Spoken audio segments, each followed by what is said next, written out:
The second semi-final of VFL 2011 between the grand finalists of the past 2 years, North Ballarat and the Northern Bullants. Marty Pask, what a great game of footy this turned out to be. Look, it had it all. It was an arm wrestle for most of the day. You thought at the quarter-time break that the Roosters had the ascendancy, but just the ability from the Bullants to show so much passion, fight and spirit and to come back eventual winners was outstanding. As you say, it didn't look that way early on. North Ballarat really came out with all guns blazing.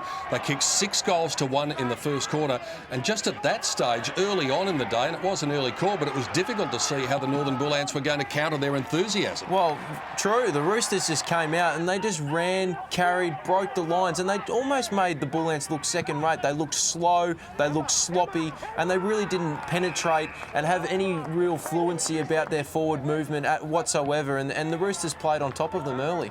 This man, Sean Hampson, would turn out to be a very big factor in the game later on.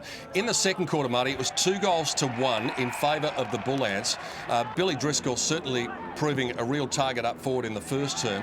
That arm wrestle in the second quarter, probably North Ballarat had the better of it at various stages, but you could just sense that the Bullants were starting to work their way back into the game. You're right. There are a couple of key moments here just late in this second term where we see Seoncd go back with the fight and eventually goaled this, but there are a couple of key moments that the Bullants had the opportunity to probably at least come level or take a slight lead, but they just didn't maximise their scoring opportunities. But this player here, young Tui, obviously a very unusual situation, being an emergency for the Carlton game and coming across from the G to play in a winning final, but he really provided the spark and the enthusiasm in the run that got him back in front. And then amazingly, North Ballarat were able to get the momentum back. They kicked the last 3 goals. There was an amazing clash, a great courage from Joe Dare and Bill Driscoll there as they clashed heavily, and Dare went from the field bleeding, and that's just embodying finals football. Well, it is, and it's just 2 players committed at the contest, and that's what you want. And we see a couple of these moments from the Bullants players, and the Bullants probably had 2 or 3 key moments where